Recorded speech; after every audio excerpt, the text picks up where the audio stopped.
පුතා, ඔයා දන්නවද ලෝකේ තියෙන අමාරුම තරඟය මොකක්ද කියලා? ඒ අනිත් අයව පරද්දන එක නෙවෙයි. ලෝකේ තියෙන අමාරුම තරඟය තමයි ඊයේ හිටපු ඔයාට වඩා අද ඔයා ඉස්සරහට එන එක. ඊයේ හිටපු ඔයාට වඩා ඔයා අද ඉස්සරහට එන එක තමයි ලෝකේ තියෙන අමාරුම තරඟය. අනිත් මිනිස්සු ඉන්න තැන ගැන හිතලා පසුතැවෙන්න එපා.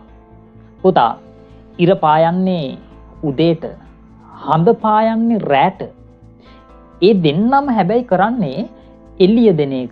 පුතා, මේ දෙන්නටම මේකට නිශ්චිත වෙලාවක් තියෙනවා. ඔයාගේ වෙලාව වෙනකල් ඉන්න. හැබැයි ඒ වෙලාව වෙනකල් ඔයා අත් නොහැර වැඩ කරන්න ඕනේ.